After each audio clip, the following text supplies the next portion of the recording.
Representative Warren. Good morning. I'm Sophie Warren. I represent Scarborough Coastal District 29. I'll also be over in and out. Thank you very much. Thank you. And Chairman Sylvester. Thank you, Mr. Chair. I'm Representative Mike Sylvester. I am currently working at the same time that I am zooming. And so my staff today is getting his second vaccine. And so I will be mostly listening, occasionally peeping in. Thank you. Representative Cuddy. Good morning. Pardon me. I apologize. I'm trying to do 2 committee meetings at the same time. As Senator Hickman knows, it's very difficult and really hard to pay attention to what's going on. So my name is Scott Cuddy. I represent House District 98, which is Winterport, Frankport, Searsport, and Swanville.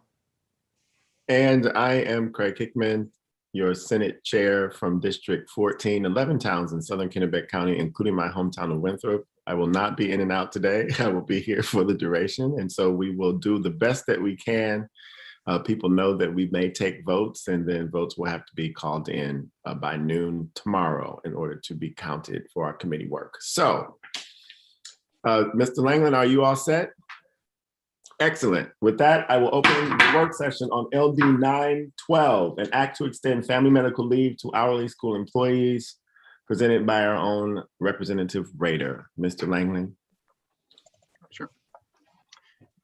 So as originally drafted, the bill extends the entitlement to family medical leave to hourly employees of school administrative units who have been employed for at least 12 months by the school administrative unit and worked at least 1,250 hours during the previous 12-month period.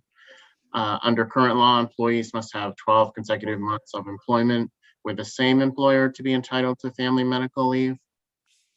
Some additional information on both the federal FMLA as well as Maine's light version of family medical leave. So federally, the FMLA allows up to 12 weeks of unpaid leave for specific reasons, which I have outlined below. The FMLA applies to covered employers, which has a rather lengthy definition. But I would note that for the purposes of this bill, it does include public or private elementary or secondary schools, regardless of the number of employees. So federally, an employee is eligible for FMLA if they work for a covered employer, have worked for the employer for at least 12 months. They have at least 1,250 hours of service for the employer during the 12-month period immediately preceding the leave. And they work at a location where the employer has at least 50 employees within 75 miles. So qualifying reasons that someone can take FMLA, the birth of a son or daughter, or placement of a son or daughter with the employee for adoption or foster care, to care for a spouse, son, daughter, or parent who has a serious health condition, for a serious health condition that makes the employee unable to perform the essential functions of his or her job, or for any qualifying exigency arising out of the fact that a spouse, son, daughter, or parent is a military member on covered active duty or called to cover active duty status. So I would note that in terms of if an employee can receive the same level of benefits while they're under FMLA, the Code of Federal Regulations and the law specifies that the employee can receive it at the same conditions of coverage as they would be if they had continuously worked during the period of leave. So that was the federal law. So now we turn to Maine's family medical leave law. So Maine's family medical leave law allows up to 10 weeks of unpaid leave in a 2-year period for specific reasons, which I'll outline in a second. So Maine law applies to employees of employers and does exclude independent contractors. The definition of employer is more stringent in Maine, meaning more people are included in Maine's version of paid leave, family leave rather than at the federal level. So, for example, it says any city, town, or municipal agency that employs 25 or more employees, as well as employees that work at a place with 15 or more employees. So it's a smaller threshold for the employer to meet in order to have to give leave. So Maine law states that every employee who has been employed by the same employer for 12 consecutive months is entitled to family medical leave. And that does not apply, as I noted, if a person works at a place with fewer than 15 employees. So family medical leave has a sort of almost similar relationship and definition to the federal family medical leave provision. The notable difference would be donation of an organ, which is in the Maine law, but is not in the federal law. So in terms of an employee keeping their benefits under the Maine law, so the statute reads that during any family medical leave taken, the employer shall make it possible for employees to continue their employee benefits at the employee's expense. And that is a negotiable item between the employer and the employee upon taking leave. So the differences between the two laws. So FMLA, which is the federal, states that employer has to work for a covered employer for at least 12 months and have worked at least 1,250 hours during that 12-month period before an employee takes the leave. But Maine law states the 12 months must be consecutive, which is not the case in the federal law. And also, I would note that Maine law does not specify a number of hours that an employee worked, only a time period in which the employee worked. So they could be full or part-time. They're not subject to the 1,250 hour requirement that is applicable under federal law. So how do these two laws interact? So there is some stuff in the Code of Federal Regulations, as well as the law, that says if leave qualifies for FMLA leave and leave under state law, the leave used counts against the employee's entitlement under both laws. So it's very specific in terms of the situation that the employee requests leave for. And there are some specific examples in the Code of Federal Regulations that sort of describe, if an employee can take leave under the state law versus under the federal law. So it's really a situation by situation thing. And the committee has not yet received a preliminary fiscal impact statement. And I sent an amendment to the committee last night and to the IP list about 10:30. And I understand that there's sort of an amendment to the amendment. And I'm happy to let Representative Rader discuss that, or John Kaczynski from the Maine Education Association, who I think worked with her on that. Thank you, Mr. Langland. Are there any questions first from the committee about these programs federally or at the state level for Mr. Langland based upon his excellent summary of both laws? Seeing none, I'll recognize Representative Rader to discuss her amendment. Thank you so much. So, pardon, we went back and forth on the amendment to clarify a few things. And the updated amendment per the work I was doing with Mr. Kaczynski is for Section 850 school employees. And we propose the amendment should read, notwithstanding any provision of law to the contrary, an employee of a school administrative unit who has worked at least 900 hours in the previous 12-month period shall be eligible for family and medical leave under the same terms and conditions as leave provided to the eligible employees under the Federal Family and Medical Leave Act of 1993. And I can go ahead and copy that and send it around to folks if that would be helpful, because I know I am a visual learner. If you send is this a different amendment from the one we received last night? It is just striking out some of the language from last night. Great. So if you would like to send that copy to Mr. Langland, and then he can put it up on his screen, and then I can ask Mr. Kaczynski to provide any other details about it. And also I will invite the department to respond to this new amendment. So this is the amendment. Yes, I see the language there. Mr. Kaczynski, would you please, I recognize you, turn on your video and talk to us about how we arrived at this place. Good morning, Senator Hickman, other esteemed members of the Labor and Housing Committee. I have been working with Representative Rader. Your name, sir, and tell us who you are first. Thank you. Thank you. John Kaczynski, here on behalf of the Maine Education Association. Thank you. Representative Rader and I have been talking since last week when the public hearing was held appreciate this amendment. In reviewing the amendment last night and this morning, there was just one additional small tweak, which Representative Rader read.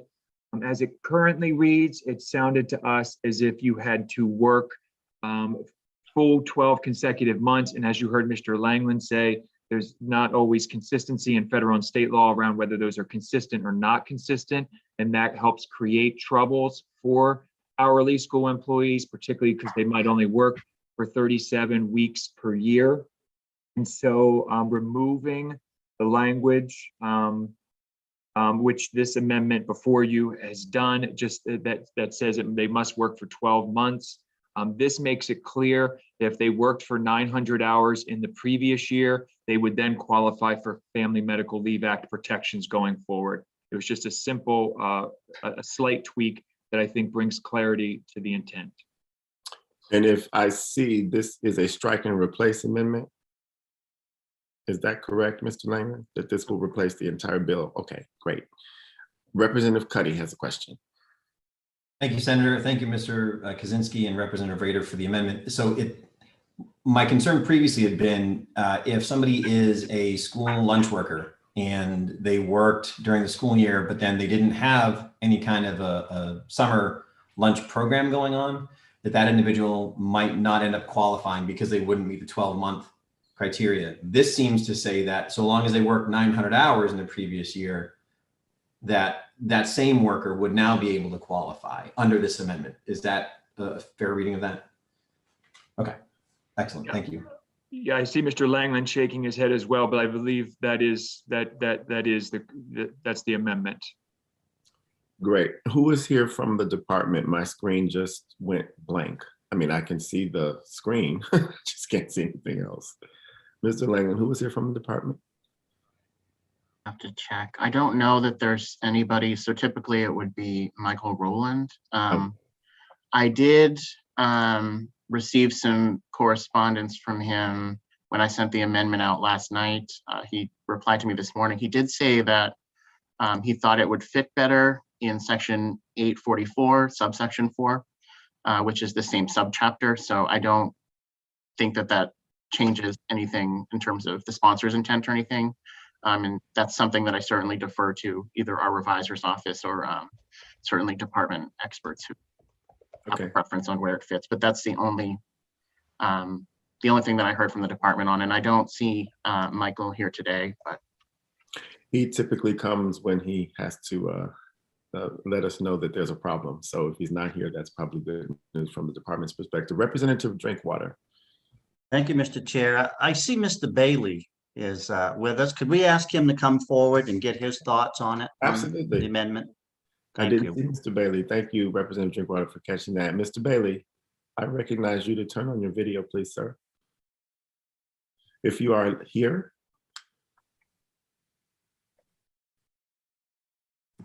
Thank you, Representative, for catching that. Welcome, Mr. Bailey. Please introduce yourself. Yes, good morning, Senator Hickman and members of the Labor and Housing Committee. I'm Steve Bailey, Executive Director of the Maine School Management Association and also of the Maine School Boards Association. In looking at the proposed language, and thank you for the question, Representative Drinkwater. In looking at the language, we do think. Mr. Bailey, we lost you there for 1 second. Speak to. And so it would seem to be an appropriate and applicable amendment.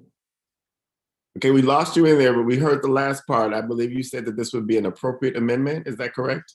Yes, we do think so, that it would be appropriate for the employees that Mr. Kaczynski spoke of and as was referenced within the amendment. So we do think this could work and would work for school systems. Thank you for that. Representative Cuddy. I'd like to make a motion of ought to pass as amended with the amendment presented today as the amendment. It's been moved ought to pass as amended with the amendment in front of us by Representative Cuddy. Is there a second? It's been seconded by Representative Pebworth. Moved by Representative Cuddy, seconded by Representative Pebworth. The motion is ought to pass as amended. Senator Guerin. Our caucus would like to request a caucus time, please. Absolutely. That will be fine. Ms. Thompson, if you could please. Yep, I'm going to reduce make the rooms breakout now. rooms, and we will go at ease until. Thank you. What do you need, Senator? Again, 5 minutes, 10 minutes? What do you think? I think 5 minutes. Perfect. So the committee will be at ease for 5 minutes while we have partisan caucuses.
We are back.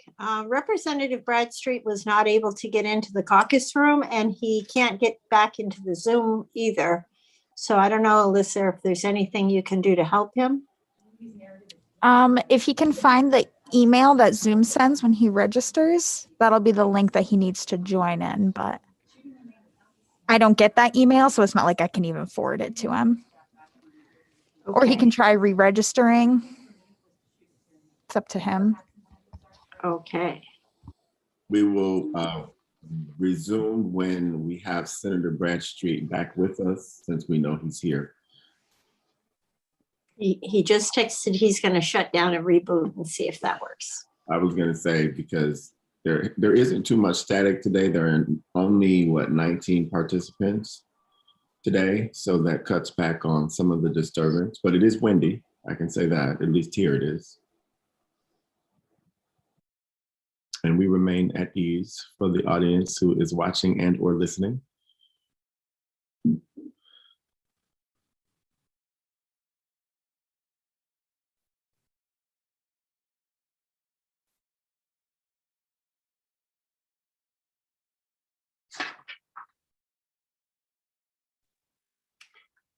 If I'm interpreting his comments correctly on his text messages to me, he would have us go ahead while he tries to get back on, but have his bill be last because he has some amendments to propose. If that's okay with you. Yeah, we will. Everybody wants to go last today for some reason. So, but since he's on the committee, it's not a problem for us to just wait until he's ready to go. And like I said, we have a pretty open day after these 4 bills. So with that, we will resume our work. There is a motion on the floor on LD 912. It's an act to extend family medical leave to hourly school employees, presented by Representative Rader. The motion is ought to pass as amended. The motion was made by Representative Cuddy. It was seconded by Representative Pebworth. Is there any further discussion of the motion? Is the committee ready for the question? Ms. Thompson, please call the roll. Senator Hickman. Yay. Hickman, yay. Senator Guerin. No. Guerin, no. Senator Miramont. Yay. Miramont, yay. Representative Sylvester. Yay. Sylvester, yay. Representative Bradstreet is absent. Representative Cuddy. Yes. Cuddy, yes. Representative Drinkwater. Nay. Drinkwater, nay. Representative Gear. Yes. Gear, yes. Representative Morris is absent. Representative Pebworth. Yes. Pebworth, yes. Representative Prescott is absent. Representative Rader is in another committee. And Representative Warren. Yes. Warren, yes. That is 7-2 with 4 absent. 7 members voting in favor of the motion, 2 opposed to the motion with 4 absent. The motion prevails. The 4 absent members will have until noon tomorrow to cast their votes. What is the minority report? Representative Drinkwater? Ought not to pass. Ought not to pass, it is. I will close the work session on LD 912. So we were going to move numerically, but Representative Bradstreet would request that we do not do that. So I will first make sure that we are ready to open the work session on LD 1509. Representative Sylvester, are you still with us, or are you? No, it's 10:30, so I think there's a vote coming in. We're going to therefore then have to be at ease, because Representative Sylvester needs to discuss an amendment with us, and Representative Daughtry is not yet available to us to work on her bill. Mr. Chair, the vote is a couple minutes late, so I'm going to take a stab at explaining this. Okay, great. And then I will just try and explain to my customers that I'm Zooming at the same moment. All so, right. Wait a minute, Representative Sylvester, Chairman, hold on one second. Let me open up the work session on LD 1509, an act to provide that Maine school bus drivers are eligible for unemployment insurance in certain circumstances, presented by Senator Davis of Piscataquis, and we will forego the analysis for the moment so that Representative Sylvester can take a stab at the amendment.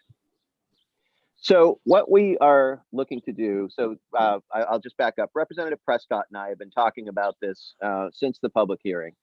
And as I believe everyone is aware, Representative Prescott is a bus driver. And what we were talking about were two situations. The position that school support staff found themselves in during the pandemic, but also the situation that school support staff find themselves in every summer.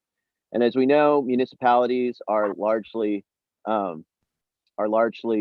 self-funded. They're allowed to do that in terms of their unemployment. But school support staff find themselves in a position where they are unable to collect unemployment in most situations. And so what our amendment is very, very simple. It would allow, using the same language in the bill that we just heard for family medical leave of the 900 hours in order to qualify them as employees who have worked for the entirety of a school year. We would have 6 weeks of unemployment during the summer, similar to for all school support staff. And I believe that's really it. I'll have to, obviously I don't have my notes here in front of me.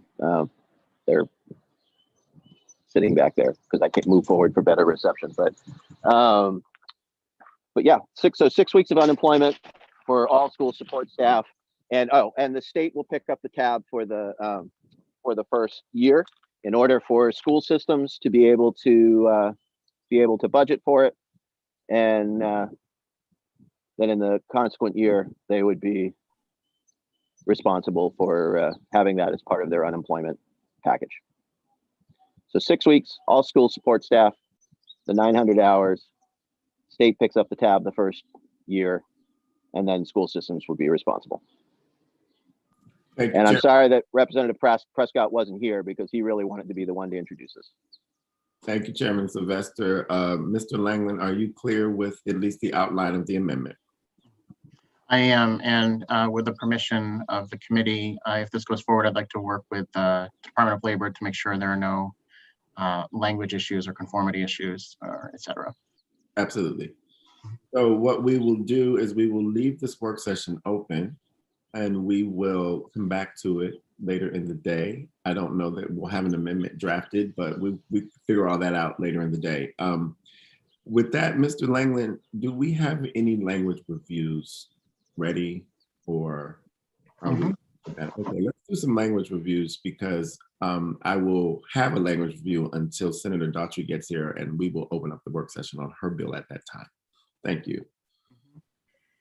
So I have several, actually. Let me start with. It looks like Senator Daughtry may be on her way, so that's fine. And we can continue to work until she gets here. Thank you. So I want to bring back again LD 99, which is the main PERS divesting from fossil fuels. I received an email from Representative O'Neill as well as the main retirement system. They agreed with the changes last time, but the change since we last reviewed the language is in subsection 5, which deals with the reporting.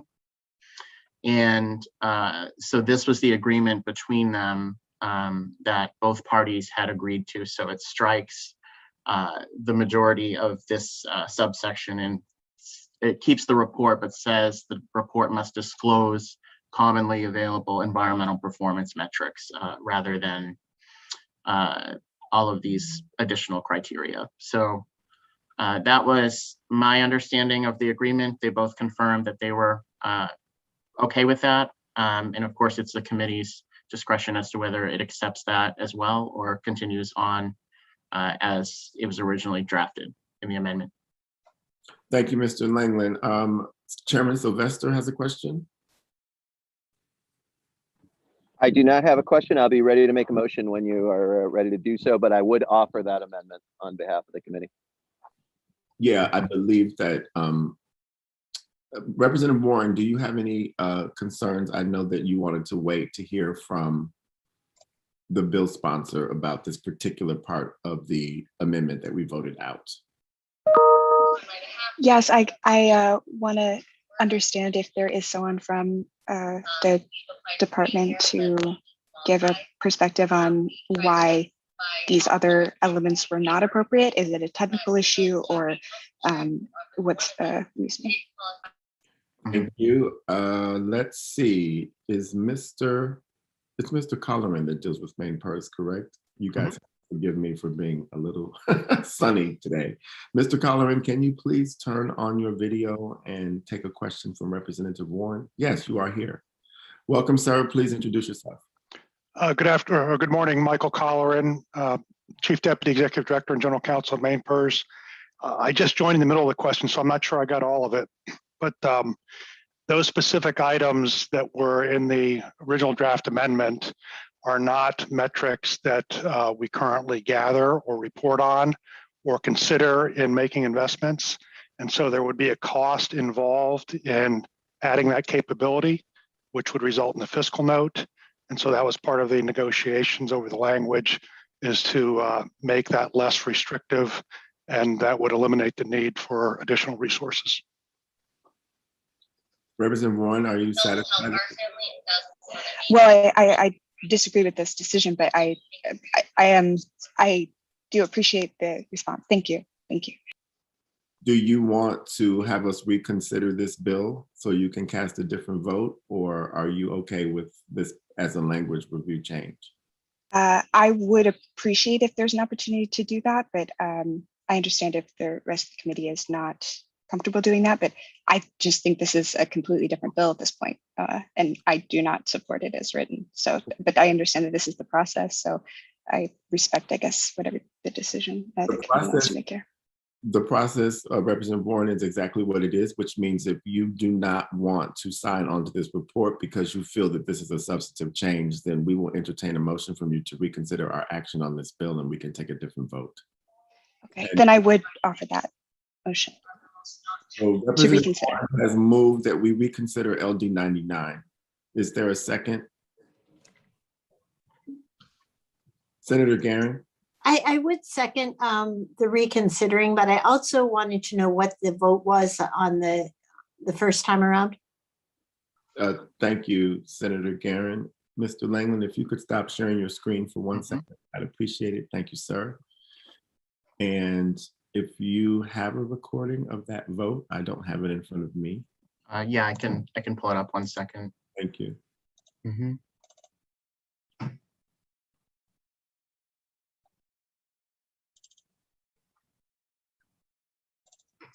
Okay, so it was, oh, sorry, wrong bill. Hold on. We're cool. We are relaxed today. We are not in any hurry. Everybody just breathe. It's all good. Okay. Nobody's going anywhere unless they have to. So LD 99 was obviously ought to pass as amended with 8 in favor and no, excuse me, 7 in favor and 5 opposed and 1 absent, unless I don't know if Alyssa, sometimes what happens is the votes go in as the person's absent and then it gets backfilled after. So I don't know whether that's the situation here, but Representative Morris was absent on the vote. Okay, and Representative Warren was on the prevailing side? Correct. Great, so the motion is in order. It's been moved by Representative Warren that we reconsider LD 99. It's been seconded by Senator Guerin. Is there any discussion on the motion to reconsider? Seeing none, Ms. Thompson, please call the roll. Senator Hickman. Yay. Hickman, yay. Senator Guerin. Yay. Guerin, yay. Senator Miramont. Yay. Miramont, yay. Representative Sylvester. Sylvester absent. Representative Bradstreet. Bradstreet absent. Representative Cuddy.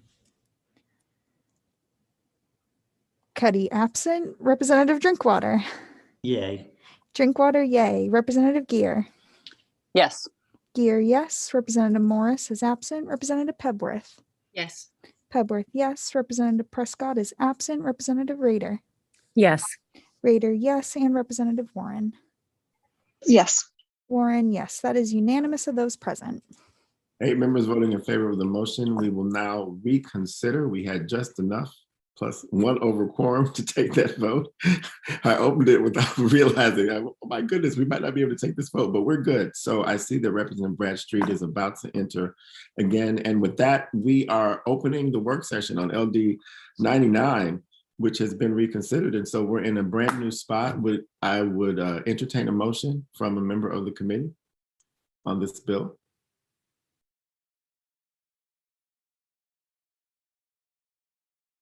Representative Warren. I did want to ask if there was any discussion, if there are others who also feel there's been a meaningful change from the language review. If not, or I guess maybe it's a 5-minute caucus that I'd be asking for, but yeah, I don't know. Am I the only one on this? Totally okay, but it would change the motion. I guess I'd make. So if you would like to request a caucus, we can do that. Is that your request, Representative Warren? Yeah, I guess so. Thank you. Yeah, that's my request. We'll be at ease for 5 minutes while we have a corner caucus. And Senator Daughtry, please be patient with us. This came up while you were en route. We'll get to your bill momentarily. Thank you.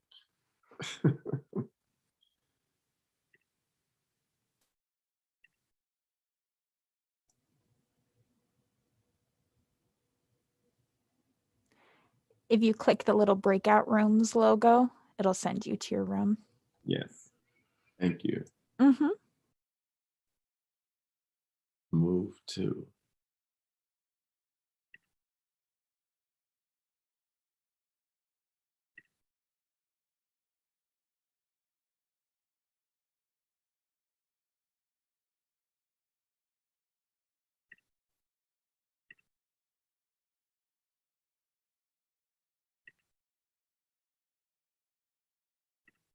Ms. Thompson, how do I get to it? I clicked on the button, but for some reason it's not going to let me go there. Do I have to do something special? I don't think so. What does it look like when you click the little 4 square symbol? I see folks who are unassigned. I see room 1 and I see room 2. Okay, let me. Oh, where it says room 2, you should have a little blue button beside it that says join. I think it's because you're a co-host. I got it. Thank you. There we go.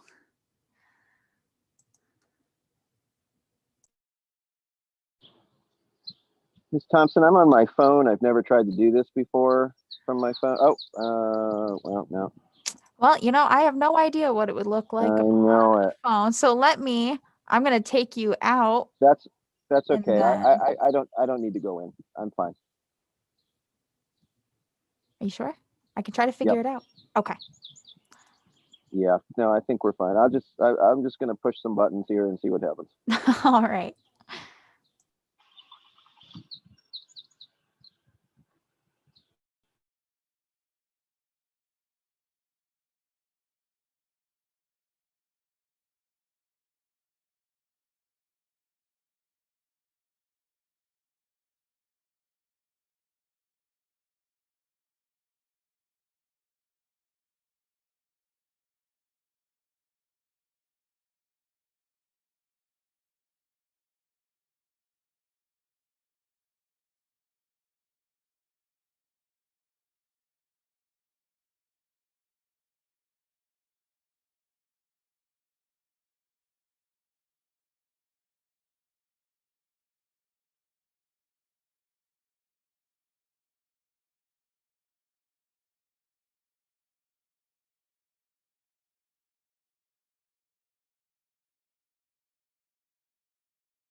We are back from our corner caucus.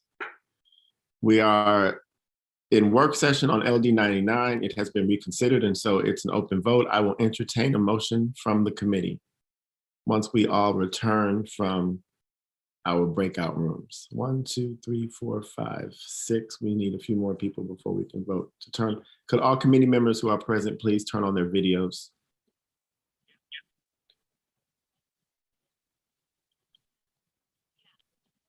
Okay, great. Representative Senator Miramont.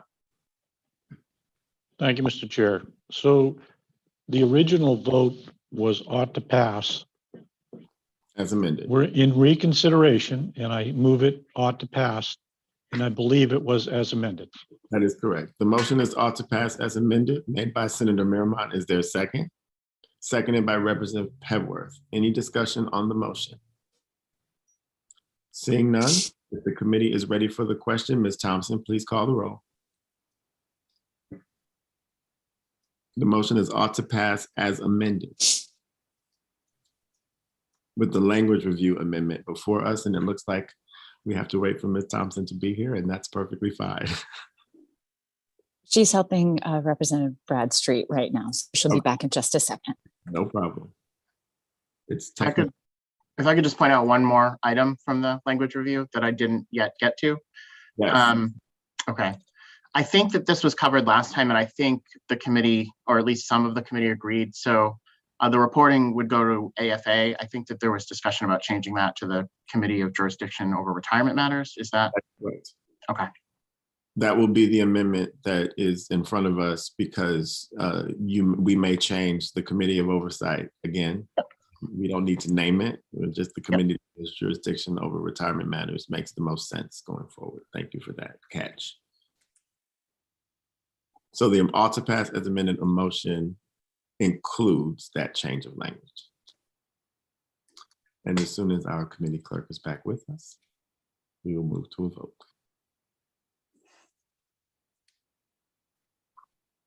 So the day we have only 4 bills on our schedule is it's the day that feels like it's moving more slowly than most, but that's okay. Technical issues arise when we are ledger-zooming, as Chairman Sylvester said. And here at the end too, Monday was not speedy as opposed to some of those days with work sessions. It seems like at the end, things just get more hectic, whether we're in session live or whatever you want to call this.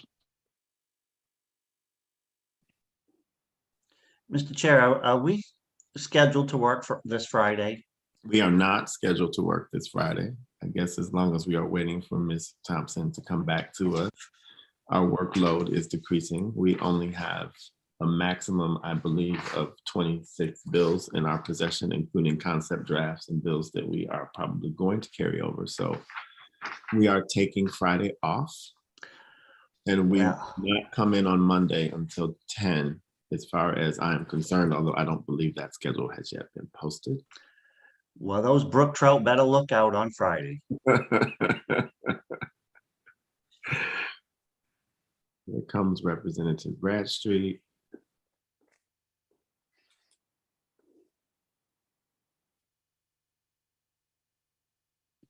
I will say that the Maine Development Foundation has a webinar series that happens on Friday morning. If you don't know about that and would like to know more, I'd be happy to share information. It's been very informative.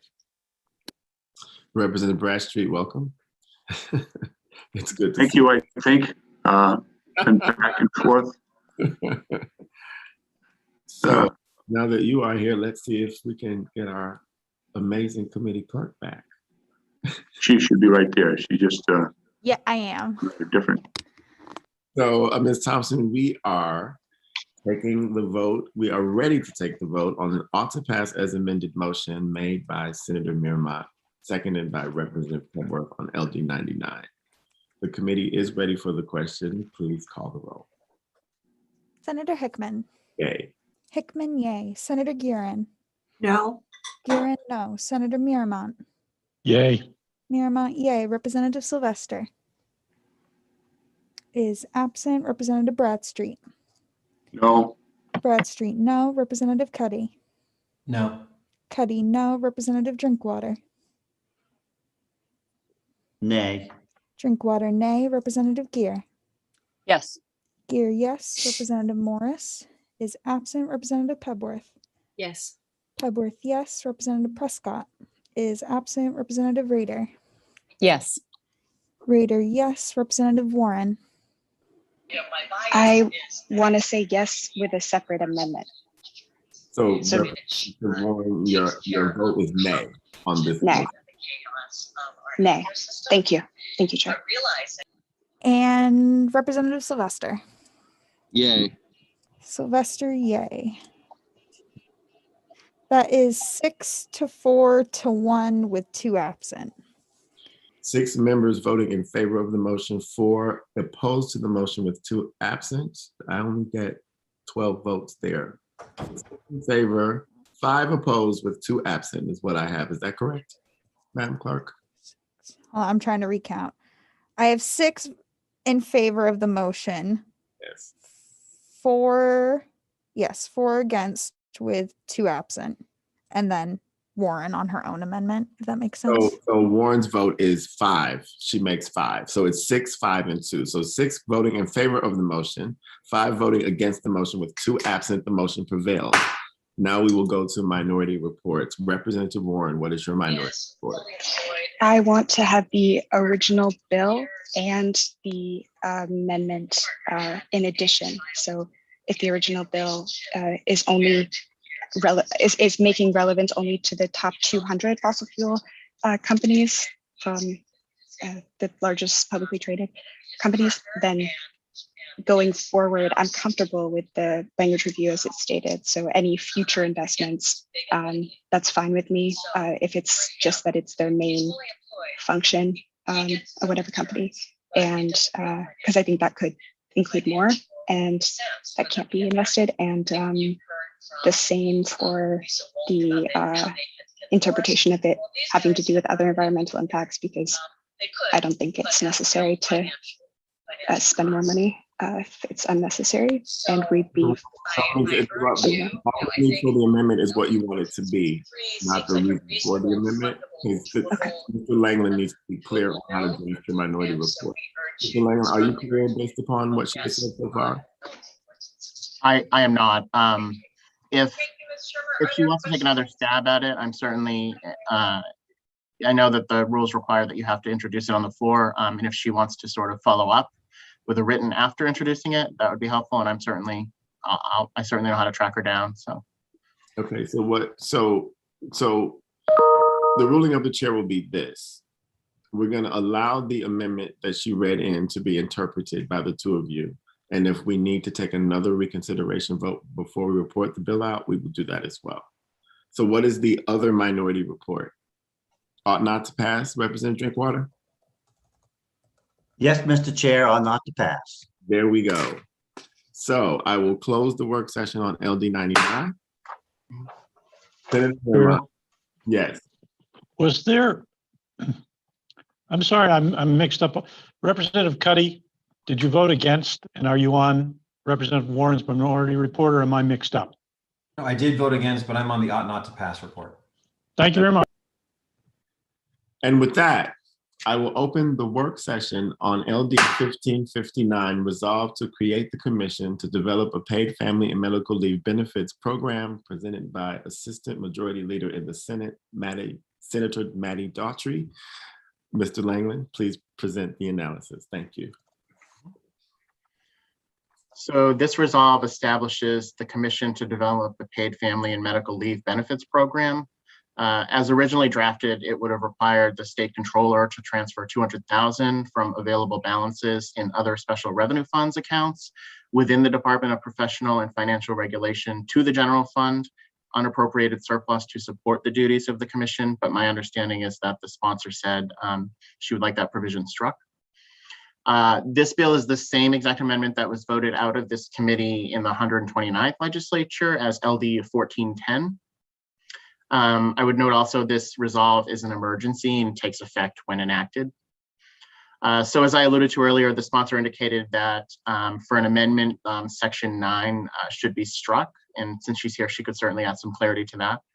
I want to point out there was testimony with concerns that the language indicates that a study has a predetermined outcome. So in section 5, number 3, it says one of the duties is develop a plan to implement a paid family and medical leave benefits program by consulting with other states that have established such programs. There was concern that one of the duties requires sort of the development when others felt that it should just be a feasibility study. There was testimony that a bill from the 128th legislature, LD 1587, detailed a number of scenarios that could be useful for conducting the actuarial study that's required in the legislation, which is in section 5, it's number 4. There was also testimony, that language that says one member with expertise in issues related to family and medical leave benefits can be tightened. It's not clear if it's supposed to be somebody with legal expertise or some other expertise. And that language is in section 2, number 4, and letter A. There was also testimony that the committee might want to consider adding the impact on absenteeism in small businesses to its duties in section 5 in number 2. The committee requested sort of what other states are doing, and I did attach a chart that my office had put together last session for LD 1410. And Jeffrey Young also referenced a better balance, which has what I would say is a much more extensive chart than the one that my office put together. And I did include a hyperlink for that. The committee has not received a preliminary fiscal impact statement.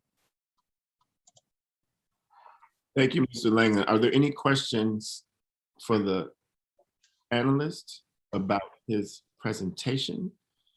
Seeing no hands raised.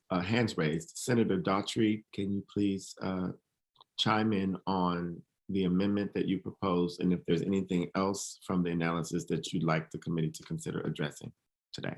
Thank you so much, Mr. Chair. And thank you everyone for having me here with you this morning. So as Mr. Langland, and sorry if I just get your last name wrong, detailed, I am hoping to strike the section 9. I mentioned in my testimony, and I'll mention again, that I've been working with Commissioner Head, and I do believe she forwarded the committee a letter as well, that we want to do everything to preserve our funds and make sure that we're not sweeping those for this. And we discovered, the bill as drafted does seem to allow for those other funds. And the biggest thing is enabling us to be able to either use money coming through federal funds, ARPA, or other general funds, or, just different channels of funding that aren't taking them away from the good work that Commissioner Head is doing. But there's some great information. The Better Balance, has a lot of wonderful reports, but I really think, you heard from the testimony, that this is the best way. And I think making a Maine-based solution that really works for us, we aren't like other states. We heard about, all the various areas. I think this is our chance to, really make a Maine-based solution. But I'm happy to answer any questions and excited to work with all of you on this. Thank you, Senator. Are there any questions for the bill sponsor from the committee? Representative Drinkwater. Yes, good morning. Nice to see you. I'll be seeing you over in that other room shortly. Yes.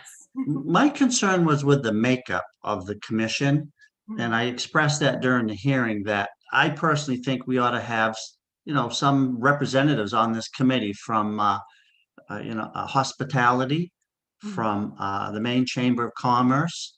I was wondering about your thoughts on that. I would be completely amenable to that. I mean, we know this from all of our work in different committees and different policy areas, that, this is the meat of the conversation when the committee really gets to think about who would be the best one to add in there. And, working in hospitality myself in service, I think that's a very important voice and dialogue, especially since oftentimes, the workers who are in that industry don't have access to this type of benefit. So finding a way to be able to work with the employer, so, it's something that can be manageable and also works for the employees, I think is a great first step. So I'd definitely be amenable to that. And Senator, if I may, are you amenable to an organization that represents the hospitality industry being included, an organization that represents a certain size business, or do you want specifically to just identify an employer in the hospitality industry or an employer in some other industry that is important. So there is a distinction with a difference there. Yes. Do you have any ideas on that? So my thought is, obviously I defer to the committee, but I think sometimes it's more powerful when you have someone who is an employer in those areas who, isn't necessarily someone who, we hear this in education all the time, the difference between someone who's an educator and in the front lines of education versus someone who's working from an advocacy point. So I think my personal preference would be someone who's employed in those sectors, because they'll know the daily struggles of what it's like to go through this. But So an employer in the hospitality industry would be your preference over an association that represents the hospitality industry. Thank you. Representative Drinkwater, if I may, are there any other industries particularly that you would like to see involved versus just a organization that represents a certain group of interests? Well, I like the fact that we have somebody from hospitality represented on this commission. And I also like the fact that if we could have some small employer, because it does say, with more than 50 employees. So, if somebody that is also on the Chamber of Commerce, that's a small employer, I personally would like to see that. And when you say small employer, Representative Drinkwater, do you mean under 50 employees? Yes, sir. Thank you. Chairman Sylvester. Thank you, Mr. Chair. Let me just, back up both of those statements. I think it's very important that we have folks with different expertise in business. I agree wholeheartedly with the senator that it's important that it is actual employers, because they have different networks and can have different conversations with their colleagues who will reach out to them as a member of this, and also are able to do education in a different way through those networks than organizations. So I just applaud that change and the inclusion of those folks. It was key in Washington to building complete support for the program amongst employers and workers and average citizens, just that this was going to be a program that everybody supported. So I thank you for that. My question to the sponsor is, right now we have an emergency on the bill. I wondered about whether or not that had come forward because of COVID, and whether that was something that you wish to keep on the bill as is. It was definitely something that was coming about because of COVID and the turnaround time on trying to get this through. Looking at where we are in the session, it might be something to consider stripping the emergency, because you want to do the best job possible, and we don't want to necessarily set the different, if you look at the report back, but the idea with the emergency was to be able to start as soon as possible on this work. But I would defer to the committee. I would be fine either way. And I did want to remind the committee, when you're looking at the makeup, there is a section specifying that we do have an employer for, under 50. I think it's either in section 2 or section 3A, but that was specifically one of our concerns, just to circle back with Representative Drinkwater, to make sure that we are covering those folks, because that is the biggest gap that we're seeing in Maine. So open either way on the emergency, but would defer to your expertise. I think it's going to come down to how much support a future motion on this bill receives in committee. Senator Merrimont. Thank you, Mr. Chair. And I move this ought to pass as amended, removing section 9, and in section 2, commission membership, adding, since I already see that an employer with more than 50 is there, adding an employer with less than 50 as a line under each of those requiring an employer with more than 50. And you also want to include in your amendment an employer in the hospitality industry? At least in yes. I like that approach. I'm glad you brought up the employer in, because that should be productive as to the other method of doing it. So thank you.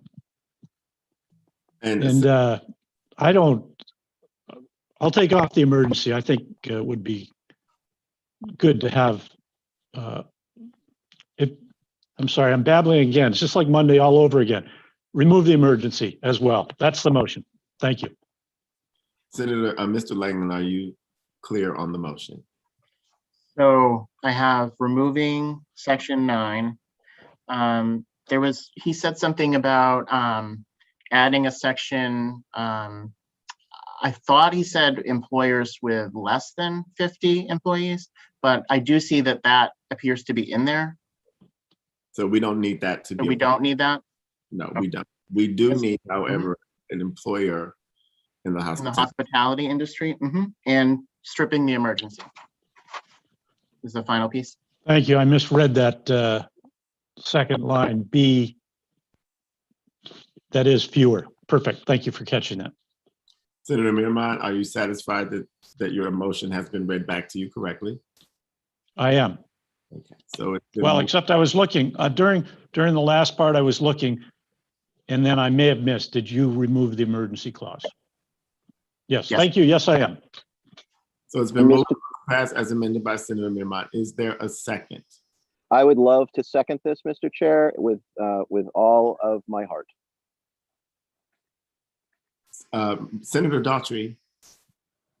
Mr. Chair, if I might just add, if we're going to strip the emergency, the report back date is something that you might want to amend as well to give the commission a significant period of time to be able to do this work. Was my only thing that I meant to add. And what is your recommendation for a report back date that you think will make the most sense, Senator? Mr. Langland, it's what, December right now as currently drafted, correct? January 15th. January 15th of 2022. Mm-hmm. I'd say, okay, thinking that it's the second regular session, I would say kick it back to about March 15th would be my gut instinct.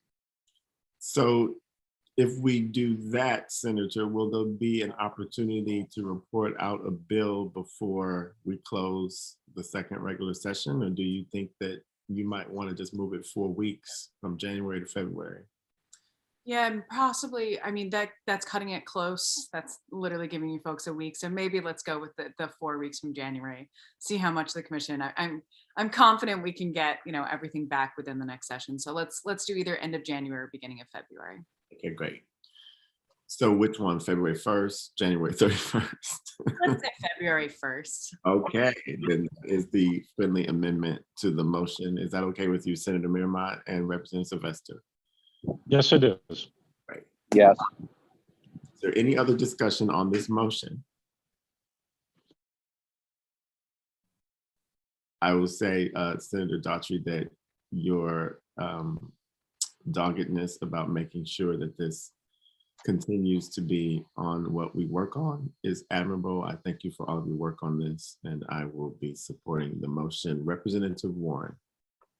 I also wanted to add, I know that there's more work in this space to be done, but we've heard a lot recently, and I absolutely hear those concerns from different employers and things around workforce shortages and different things. And I just think that this is such an important way that we really get to the root of those issues to provide that greater dignity of work and economic freedom. So I probably honestly will be supporting this measure, but just wanted to add that different ways that we can approach these issues in equitable ways. Thank you, Representative. Chairman Sylvester, your hand is raised. Is that from before, or do you have something else you'd like to say?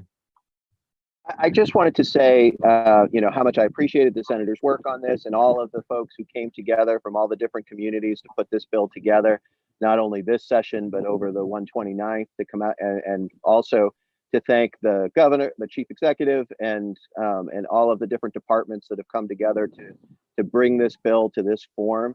I think that this is a program that not only employers, but also employees are going to love, and with the input of all of the folks that we've added on this committee and the input that they will get as they develop it. And I just want to say that I think it's one of the things that we'll look back on in our careers and say, we really did something there. And I appreciate the good senator's work. Thank you. And I have to add, if I can, real quick, Mr. Chair, that this You is may. an effort from a lot of folks. You heard all the voices. I have an incredible group of co-sponsors. I'm sure you saw all the written testimony. This is something that, not as just my work, but it's the work of, employees, people, mothers, parents, fathers, employers across the state. So I wouldn't be here presenting this in front of you without all of their work. And I want to make sure that I give all of the organizations and people a shout out, because we all know nothing happens in a vacuum and it takes a lot of hard work, and especially including the work of this committee. And I know these are matters you all deal with every day. So thank you to all of you and everyone out there. Thank you, Senator Daughtry. I will just share with the committee before we take the vote that we all received a community sign-on letter signed on by 3 pages of people. And I just want to read the headlines that were in there. Paid family medical leave is a COVID response. Paid family medical leave is racial justice. Paid family medical leave supports gender equity. Paid family medical leave supports aging adults. Paid family medical leave helps infants thrive. Paid family medical leave aids recovery. Paid family medical leave supports small businesses. Paid family medical leave works. Is the committee ready for the question? Ms. Thompson, please call the roll. Senator Hickman. Yay. Hickman, yay. Senator Guerin. No. Guerin, no. Senator Miramont. Yes. Miramont, yes. Representative Sylvester. Yes. Sylvester, yes. Representative Bradstreet. No. Bradstreet, no. Representative Cuddy.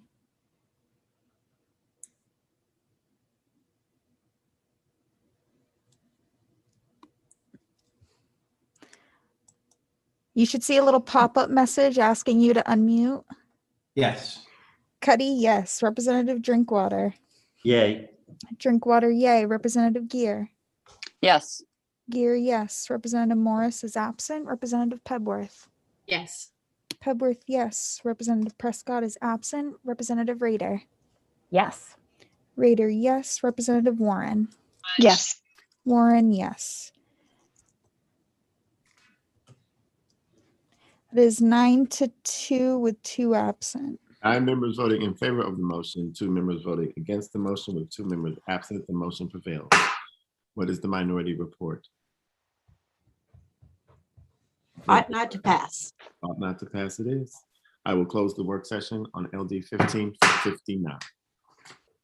Thank you. Thank you. Okay.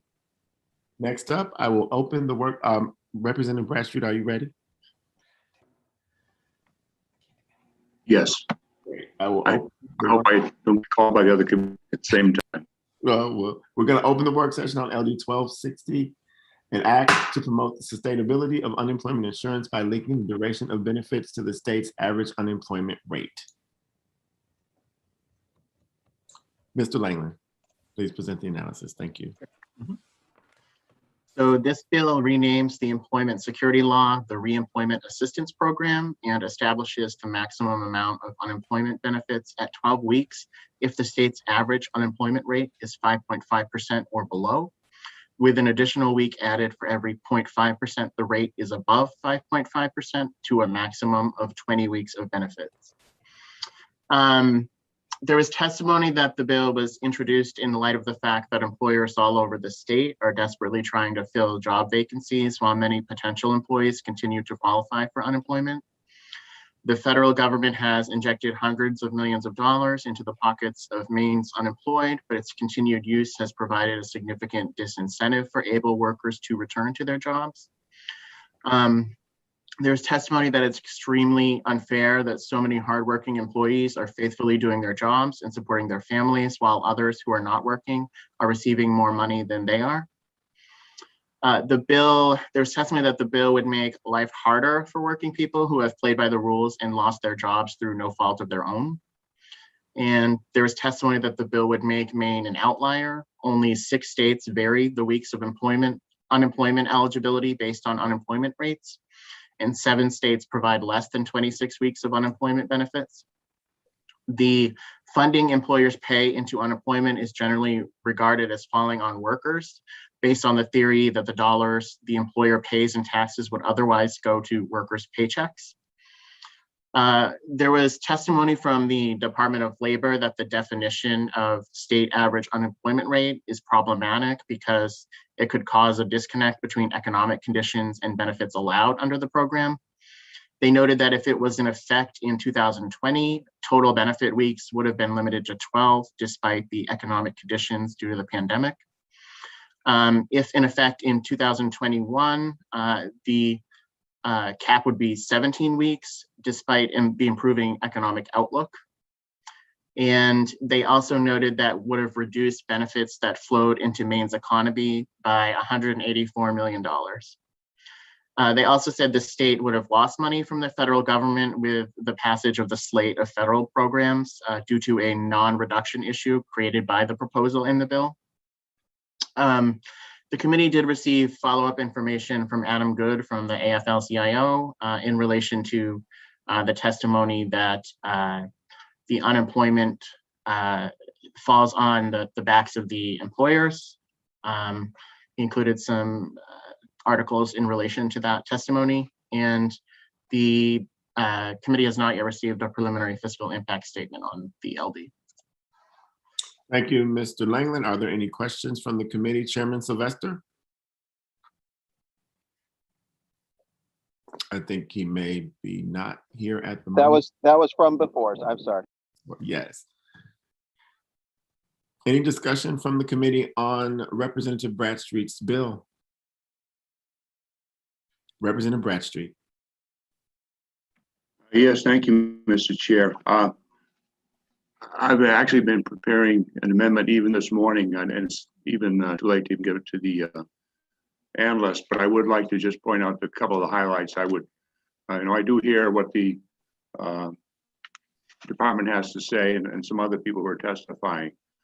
First of all, I would, retain the title of the program. That was problematic for the department. I would like to change the 5.5% unemployment rate to 5.0%. I would like to, the maximum amount of employment benefits at 5% would be 18 weeks rather than 12 weeks. And that the maximum number of weeks be 26 weeks instead of 20 weeks.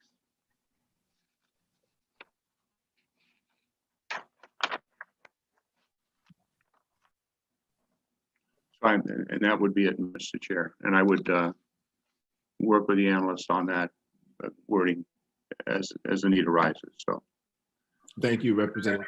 Thank you for that. Any other discussion from the committee? Senator Miramont.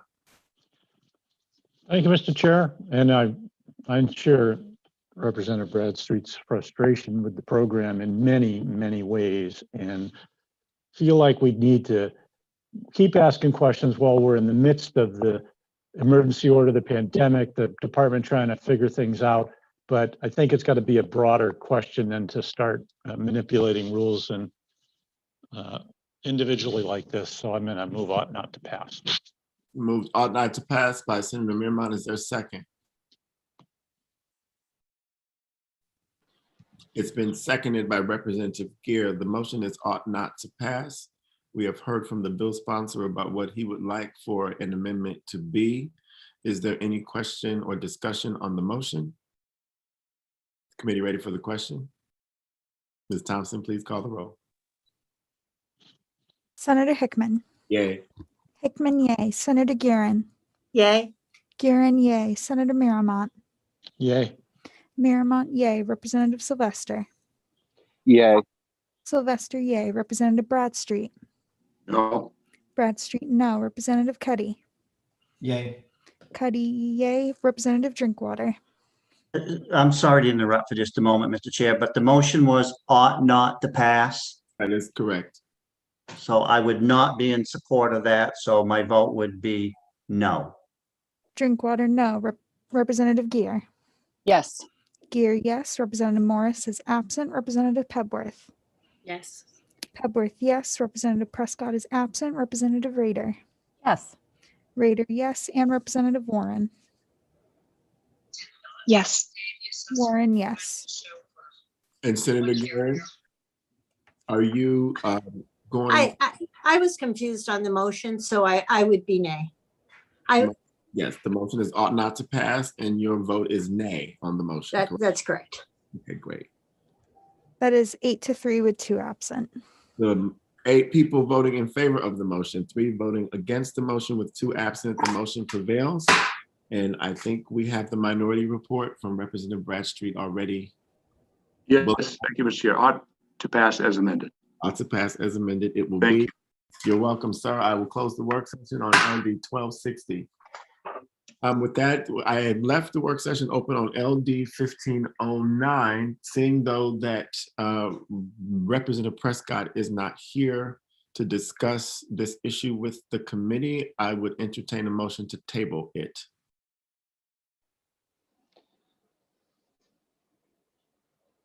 I would move to table. Who said that? Stacy Guerin. It's been moved to table by Senator Guerin. Is there a second? Second. Representative Cuddy has his hand up to second the motion. Ms. Thompson, please call the roll.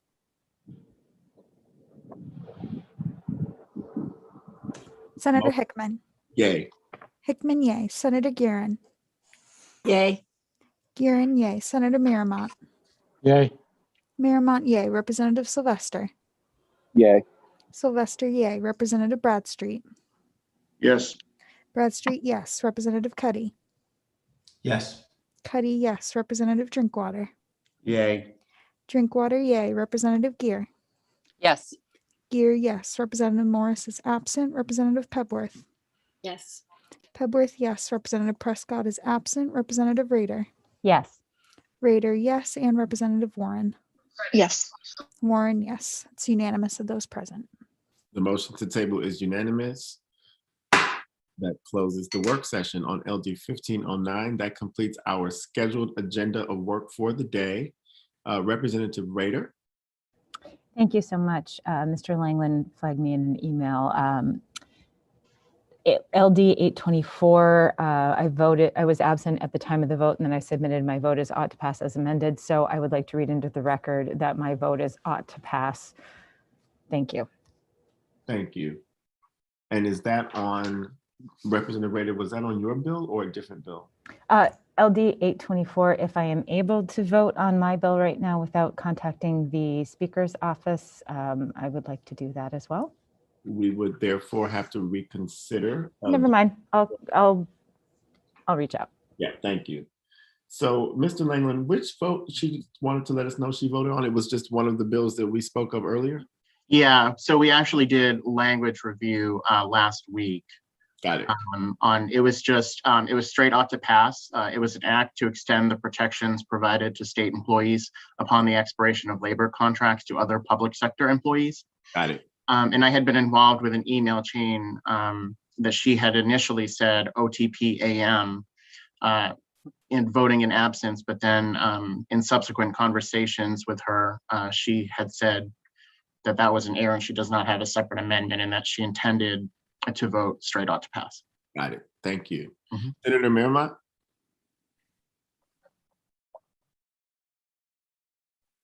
Thank you, Mr. Chair. And I know that was a tabling motion and supported. I must have missed why we tabled that and until when. Are we finishing up now? We tabled it because we would like for Representative Prescott to be here to discuss the importance of the amendment since he is actually a bus driver. And with that, I will move to Mr. Langland for some more language reviews. So we have not yet completed our work today. We've just completed our scheduled work on our agenda. So now we're going to go through some language reviews so we can get some bills reported out for our session next Wednesday. Thank you. Mr. Langland, the floor is yours. Okay. So the next one that I have is the other divestment bill, LD 319, which was a bill by Representative Brennan. So in submitting their comments on LD 99, the retirement system flagged this for me after the last language review on LD 319 that their intent is that the language reading the board in accordance with sound investment criteria and consistent with fiduciary obligations may not invest the assets of the retirement system in any stocks or other securities of any corporation or company that owns or operates prisons for profit. So they did not initially flag the language particular to this bill because as we know, the two LDs were being processed at the same time. And so this sort of just standardizes the language between the two. in the divestment or investment from the retirement system to the industries. So I wanted to flag that for the committee's consideration, that this is the Sudan bill language that the retirement system referred to. And this was just in the change that the majority of the committee voted to keep in LD 99. So this is sort of just mirror language.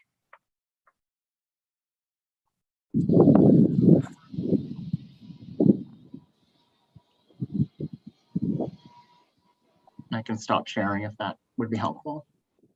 Yeah, it looks like Chairman Sylvester has a question about this part Yeah, of the. no, I just wanted to say that I believe I'm the one that made the amendment, and this meets what I was trying to do, which was to make the two bills be the same. Yeah. So, so I definitely approve of that. Thank you. Mr. Langland, please proceed. The next one is LD 648. And this is Senator Rafferty's bill, an act to improve the lives of Maine workers by supporting apprenticeships that lead to good paying jobs. So this was majority ought to pass as amended and minority ought not to pass. So here is the final language for that, as well as the fiscal note attached. If there are no questions, I can just. Are there any questions for Mr. Langland on this language review? Seeing none, please. Chairman Sylvester, is that from before or you have a new question? Yeah, I don't believe that we lowered his hand, so we can report that out, Mr. Langland. Thank you.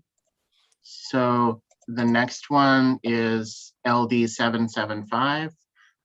Which is an act to include within the definitions of public employees and traditional employee, those who have been employed for less than 6 months. If you recall, this was actually straight ought to pass, but upon further review by my office, the committee agreed to add language clarifying that just because an employee has served a probationary period does not mean they cannot be fired. It just means during that period they can be. So this just clarifies any potential loophole that might exist in the statute as it was drafted. So this was also ought to pass as amended and ought not to pass. And there is a fiscal note required for the bill, but it's a minor cost increase. Any questions from the committee on LD 775 language review? Seeing none, please report that out, Mr. Langland. Let's see. The next one is LD 965, which is an act concerning non-disclosure agreements in employment. This was majority ought to pass as drafted, and since there's a fiscal note required, it changes to ought to pass as amended, and minority ought not to pass. And this is the fiscal note for the bill as drafted. Is there someone from the department here to go over this fiscal note? I think that would also be Michael Rowland. And I didn't provide notice that we would be doing these because it's never certain that we get to these depending on the.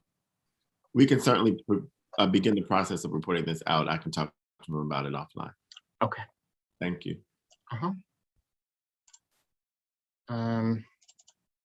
The next one is actually one that has not yet been processed. I wanted to share with you a couple of things. This is actually from our long day that we had on Monday, and I'll share my screen.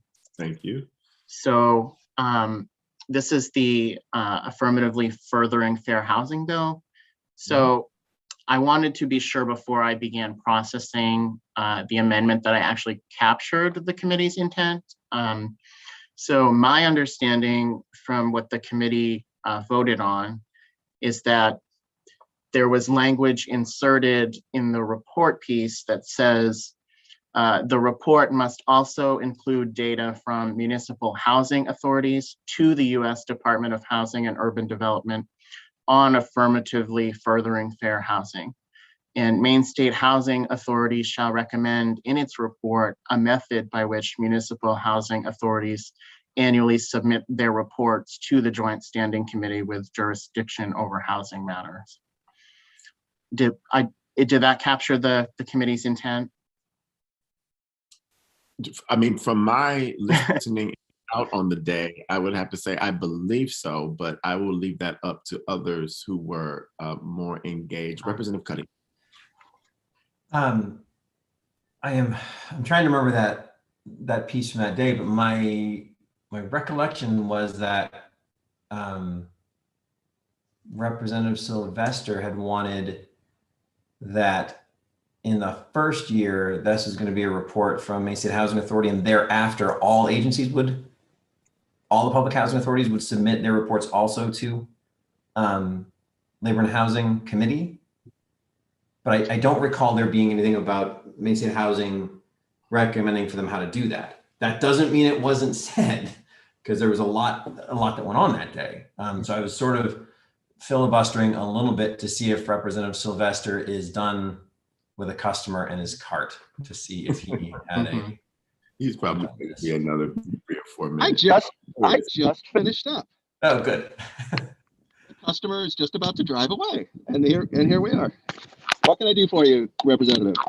Well, I mean, I'll let Mr. Langland sort of represent that, but we're looking at, excuse me, we're looking at the bill regarding affirmatively working with the public housing authorities to have them present their reports to us, and Maine State Housing Authority present their reports to us on 1269, I think. But I think Mr. Langland had the language right there, so I'll let him. Yep.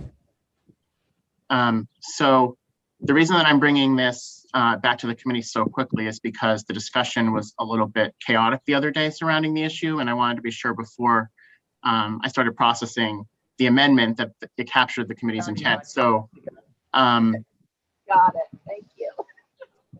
So my understanding, and I did go back and watch the video, but that was not entirely clarifying.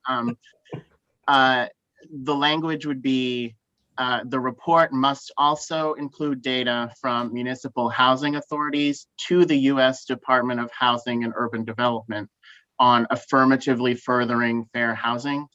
And Maine State Housing Authority shall recommend in its report a method by which municipal housing authorities annually submit their reports to the Joint Standing Committee with jurisdiction over housing matters. Did that capture what the committee voted? A majority of the committee voted? It does, and I would,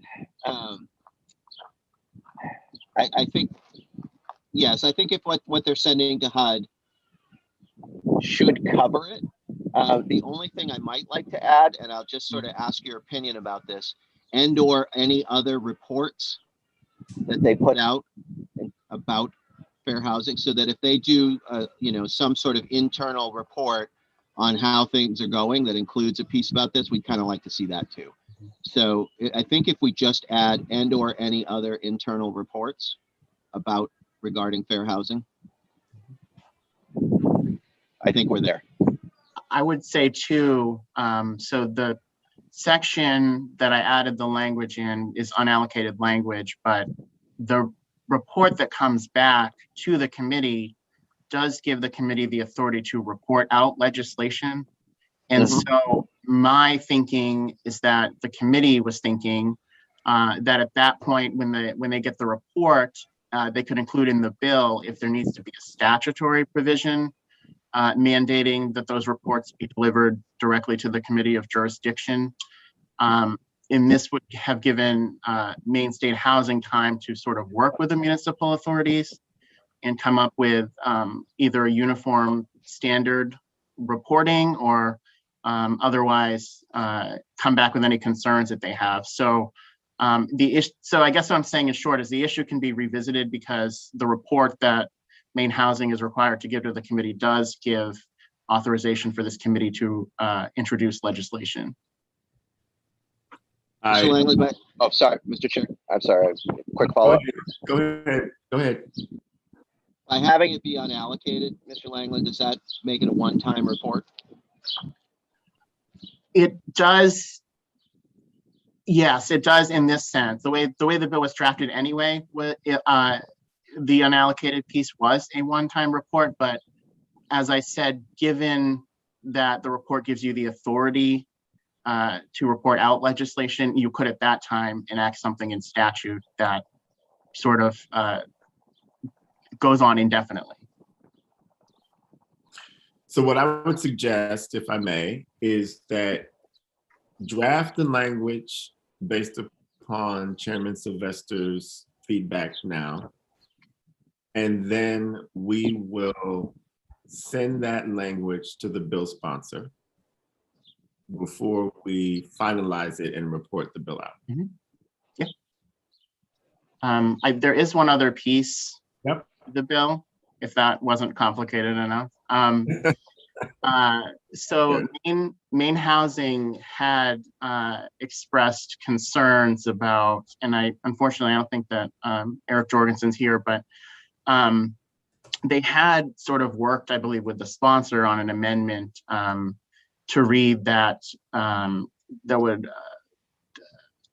amend Section 3, which says, to the extent not inconsistent with federal law, the Maine State Housing Authority shall ensure that any Maine State Housing Authority funding is used in a manner that will affirmatively further fair housing in the state.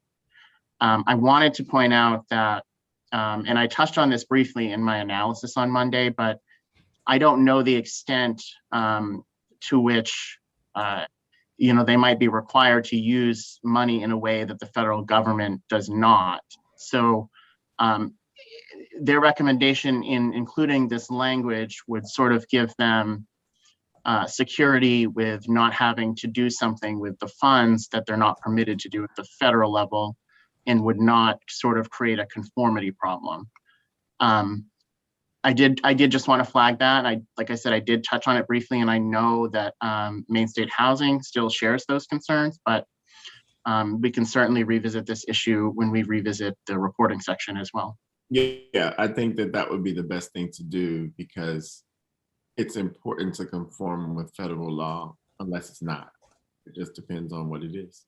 So we can do a deep dive into that as well. And again, if we need to reconsider this vote, we can do that as well. Okay. Thank you. Yeah. I think I have two more, so hang in there. We're almost there. They're not as hard as the last one either.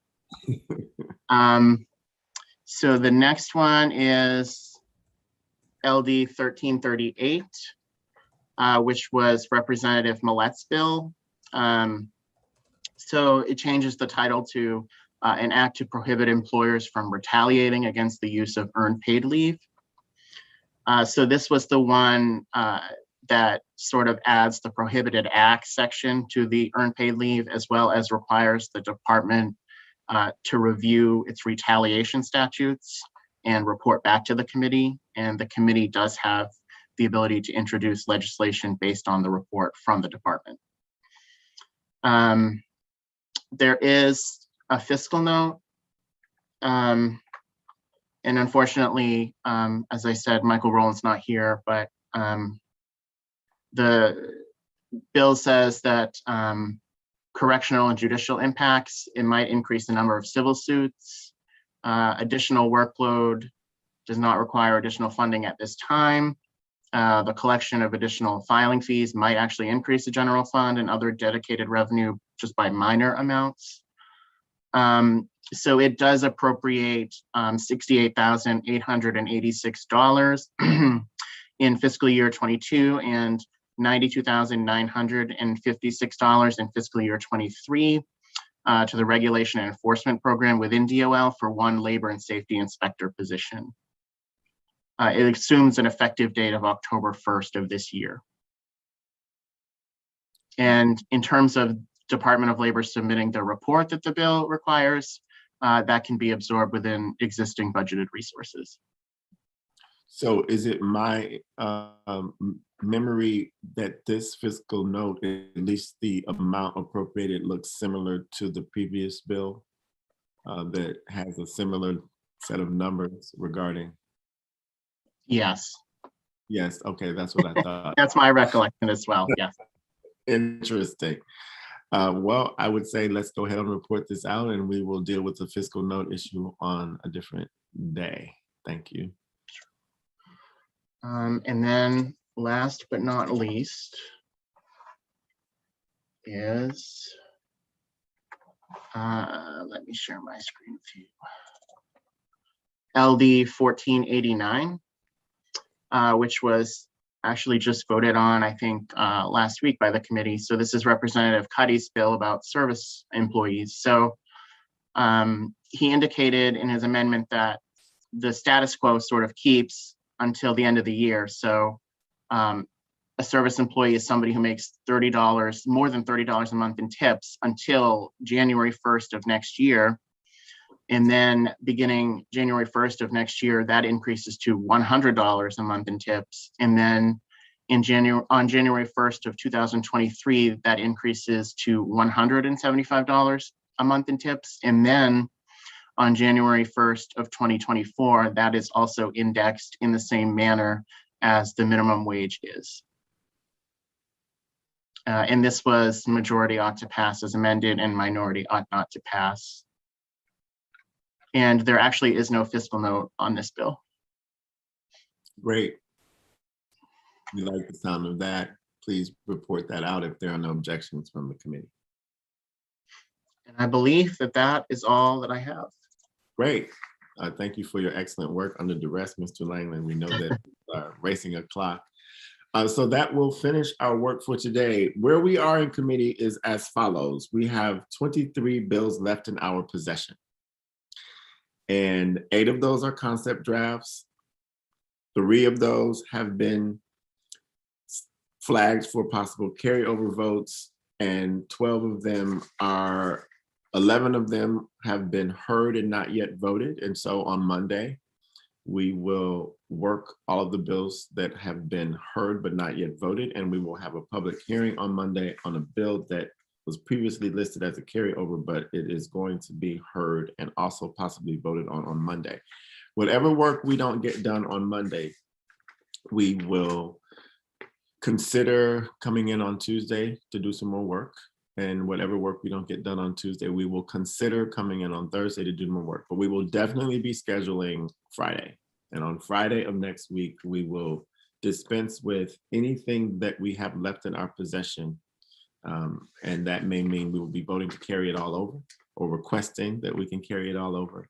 We will have a pretty extensive work session on Friday of next week as planned. That may change, so I won't announce it just yet, but we do have a bill that's gonna take some background and some history and some things on. And so that will probably be scheduled on the last day of the work that we have in our possession. That is next Friday, May 21st.